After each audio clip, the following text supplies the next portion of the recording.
You're listening to Dark Trail Confessions, statements from people who survived what waits beyond the trailhead. This is The Ranger Who Wouldn't Leave the Woods, a story from the depths of northern Minnesota where some things are better left unseen. I was a seasonal ranger in northern Minnesota assigned to a stretch of forest so remote it didn't even have a trail name, just a number. Sector 12B. No campsites, no signage, no reason for hikers to be there. Which is why when a father reported his son missing from that exact area, my stomach dropped.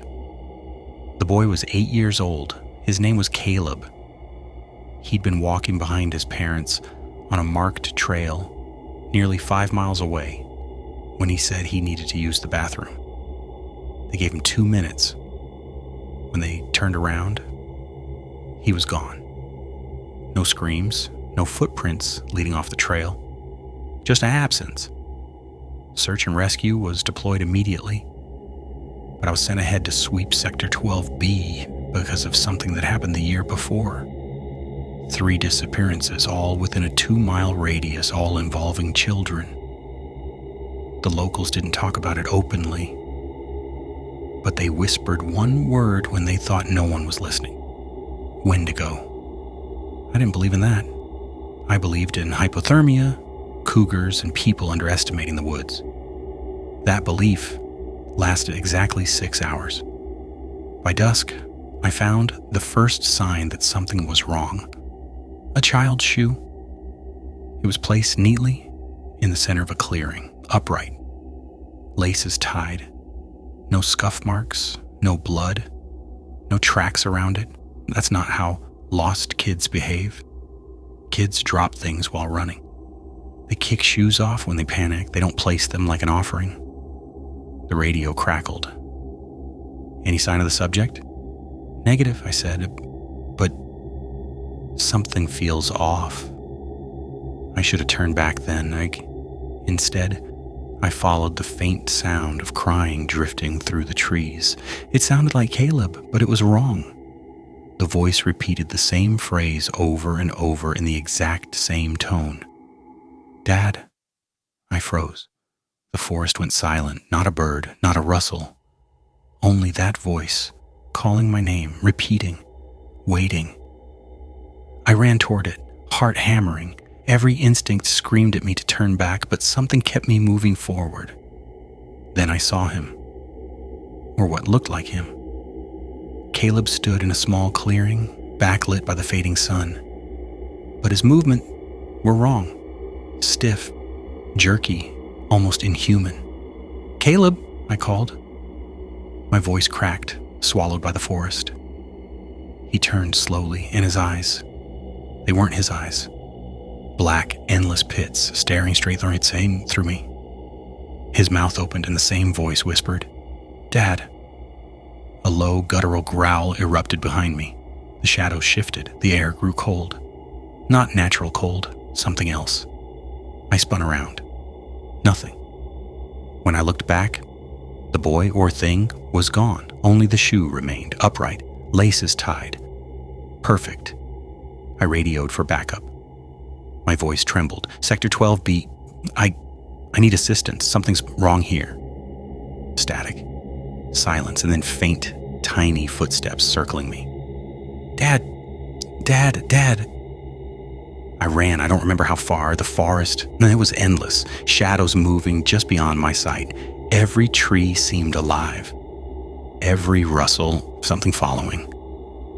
By the time the team arrived, Caleb was gone. No footprints, no sign of struggle, just a shoe, still upright, still waiting.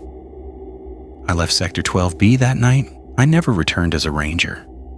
But sometimes, when I'm alone, I hear it. A faint crying, calling, and I know the forest remembers. Story 2.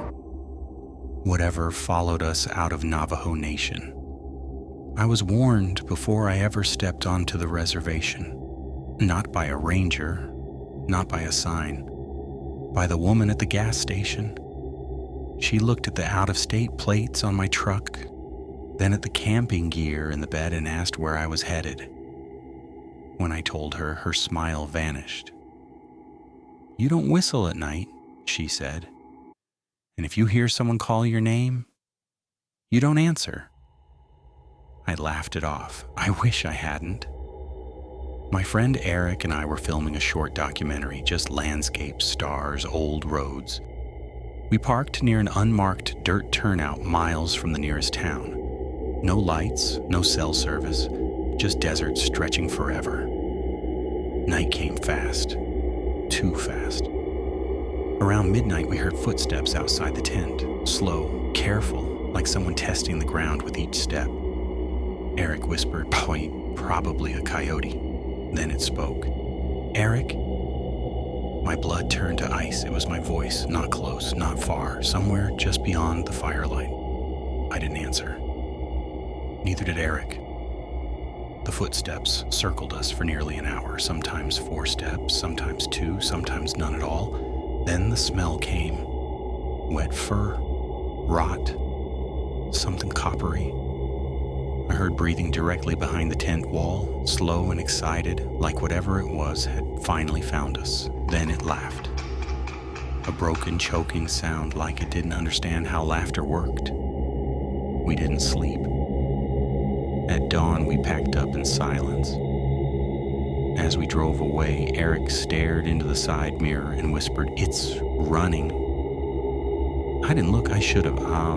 That night in a motel over 100 miles away, I heard someone knock on the door, 3 taps, slow, careful. I didn't open it, but I heard my own voice from the hallway say, "Eric, open up."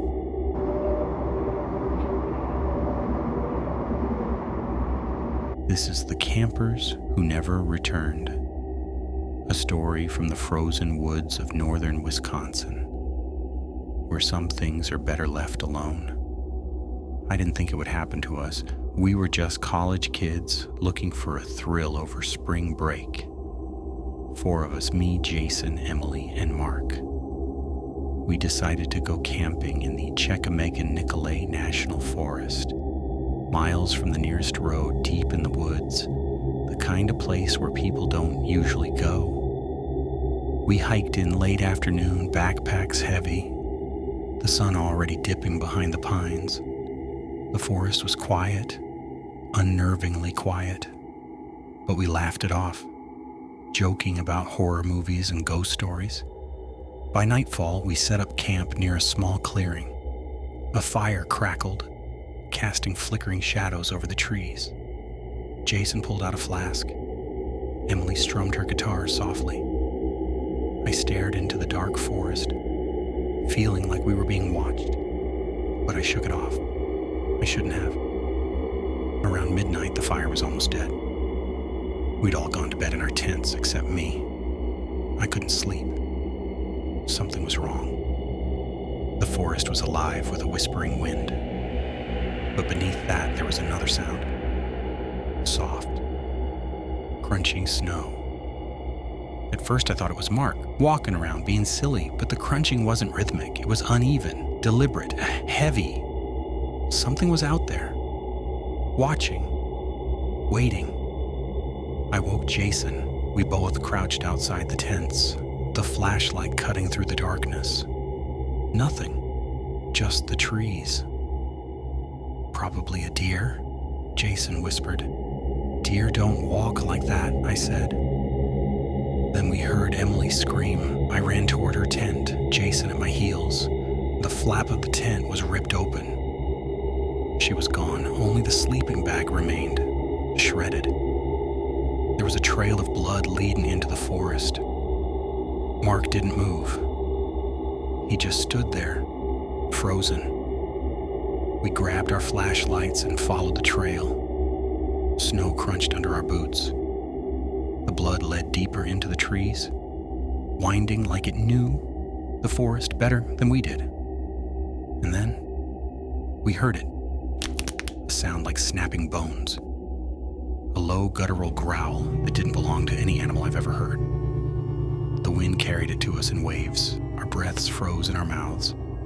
And then a figure emerged from the trees, and it was huge, at least 7 feet tall. Skin stretched tight over its long limbs, pale and gaunt, almost translucent. Its eyes glowed yellow in the flashlight beams, and its mouth, oh God, its mouth was too wide, too human, but with jagged teeth that gleamed in the firelight. It tilted its head like it was studying us. Then it ran, faster than any human could move. Across the snow, it moved like the forest itself was carrying it. Mark screamed. He stumbled and fell. The creature grabbed him in one hand, lifting him effortlessly. I saw the terror in his eyes. He didn't even make a sound. The thing consumed him in the shadows. I ran, my heart pounding, snow burning my lungs. Jason screamed beside me, pulling me along. Behind us, branches snapped, trees groaned, the thing chasing us like death itself. We ran blindly. My flashlight flickered. The forest seemed endless. Every time we thought we had lost it, I caught glimpses of it in the corner of my eye. Long arms and twisted limbs, that wide, horrifying smile. We ducked into a ravine. Breathing hard, I tried to think. We had to stay together. But Jason tripped, and when I looked back, the creature was already on him. His scream cut through the night, and then silence. I didn't stop running. Snow stung my face. I tripped and fell into a shallow stream. Water soaked me, but I didn't care. I could hear it behind me, moving through the trees. Slower now. Deliberate. It knew I was scared. It was savoring it. I ran until I thought my legs would give out. Eventually, I found an old logging road. Dawn was breaking. Exhausted, bloody, frozen, I collapsed. And that's when I saw the footprints. Huge, clawed footprints. Human-sized, yes, but distorted, elongated, and they led back into the forest, disappearing among the pines.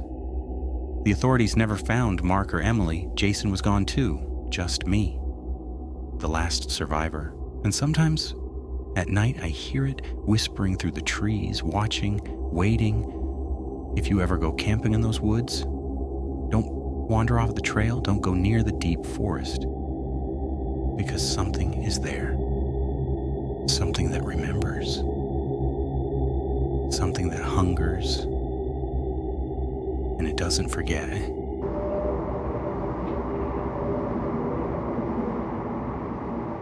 Story 4. This is The Ranger and the Wendigo, a story from the remote wilderness of northern Minnesota, where some things shouldn't be disturbed. I've been a park ranger for nearly a decade. I've seen bear attacks, lost hikers, snowstorms that stranded entire families. I thought I'd seen it all. But nothing. Nothing could have prepared me for what I encountered that winter. I was called to investigate a pair of missing hikers. A man and a woman in their 20s. Their campsite was in a remote section of the forest, far from the main trails.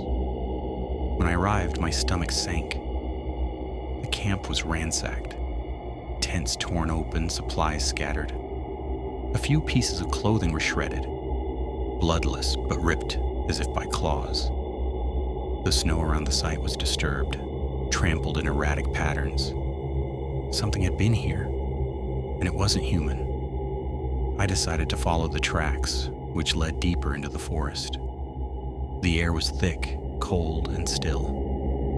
I moved slowly, senses on high alert.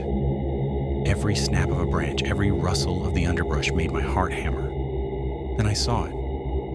At first I thought it was a deer, grazing near the brush. Its antlers glinted in the pale sunlight. Relief washed over me. Maybe it was nothing. Just a deer. But then it lifted its head, its eyes. Oh God, its eyes. Wide, yellow, unblinking. And it wasn't looking at me like a deer would. It was studying me. And then it stood, on its hind legs. Taller than any human I'd ever seen, limbs elongated, twisted unnaturally. Its coat was patchy, matted, and reeked of something rotten. The smell hit me before I even fully realized what was happening. Rotting flesh, death, decay. My stomach turned. My legs wanted to run, but my feet were rooted to the snow. The thing tilted its head like a predator, sniffing the air, measuring me. Its mouth opened just slightly, revealing sharp, jagged teeth, glinting in the dim light. And then it moved, silently, like a shadow sliding across the snow. I fumbled for my radio, but my hands shook too much. "Dispatch, I found something strange," I whispered, voice trembling. The thing took a step closer, too fast, too fluid. Its eyes never left mine. Every instinct screamed for me to run. I bolted. My boots sank into the snow, legs burning, lungs screaming for air. Behind me, branches snapped. A guttural growl echoed through the trees, low and inhuman. Something was following me. I dared not look back. The tracks led me to a ridge, overlooking a frozen creek. I thought I'd lose it here, maybe escape. But then I saw the snow ahead, scattered broken footprints, human-sized, elongated, clawed. They were fresh, and they weren't alone. Something bellowed from the trees, a sound I can't describe. Somewhere between a roar and a shriek, like the forest itself had turned against me. I stumbled into the trees, hiding behind a fallen pine. My flashlight caught movement. The Wendigo, or whatever it was, emerged from the brush, standing tall, staring directly at me. Its eyes glowed with a hunger I could feel in my chest. It sniffed the air. I smelled the same rot from before. I should have screamed, I should have run. But I froze. Every horror movie I'd ever mocked, every story I'd laughed at as a rookie ranger, all of it was real now. It stepped closer. One long, silent step, then another. Its head tilted, studying me like prey, savoring the fear. I ran again and again. Every turn I took, it mirrored me. Silent, swift, unstoppable. Hours later, I found the hikers. They were gone. Only scraps of their clothing remained, torn, bloodless, scattered in the snow. No footprints, no struggle, just absence. I barely made it out of the forest. My boots soaked, my hands frozen, my mind screaming with what I'd seen. I've never gone back, and I never will. Sometimes late at night, I swear I can still smell it. The rot, the forest, the hunger. And I know it's still out there, waiting, watching, hunting.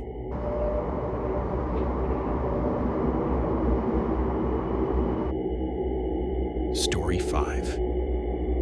Something keeps pace with you on old logging roads.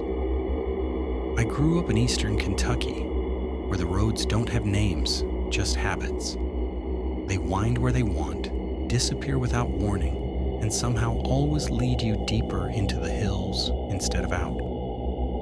I was driving one of those roads the night it happened. No music, no phone signal, just headlights and trees. I noticed it first in my mirrors. Something tall pacing the truck from the tree line. At first I thought it was a deer running parallel to me. That made sense. Until it kept up at 40 miles per hour, then 50. Its stride was wrong, too smooth, too long. It wasn't bounding, it was running, upright, shoulders rolling with each step. I slowed down. So did it. I sped up. So did it. That's when it stepped into the road. It stood at least 7 feet tall, covered in dark, patchy fur. Its head sat too far forward on its shoulders, like a wolf's skull forced onto a man's body. Its eyes reflected yellow, not like an animal, but like glass catching light. I slammed the brakes. It didn't flinch. It smiled. Lips pulled back to show too many teeth, all human-shaped, all wrong. Then it walked to the side of my truck and leaned down until its face was level with my window. I could hear its breathing through the glass. Slow, controlled. It tapped the window once with a claw, not hard, just enough to let me know it could. I don't remember making the decision to drive, I just did. Branches scraped the truck as I tore down the road, ignoring turns, ignoring common sense. In the mirror, I saw it drop to all fours and sprint. It gained ground. Fast, its mouth opened as it ran, tongue lolling, jaw unhinging wider with every step. And then, my headlights caught a bridge, old, narrow, wood planks. I hit it at full speed. The truck bounced, swerved, and I felt something slam into the tailgate. Metal screamed. The bridge shook. Then silence. I didn't stop driving until sunrise. A week later, I went back with daylight and a borrowed nerve. There were claw marks in the wood, deep ones. And on the bridge railing, carved into the grain, like it had been done slowly, carefully, were 3 words. You run good. I don't take those roads anymore. But sometimes, when I'm driving at night, something keeps pace with me just outside the headlights.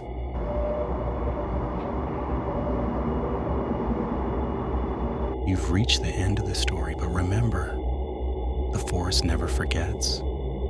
It waits, always, watching from the shadows beyond the trailhead.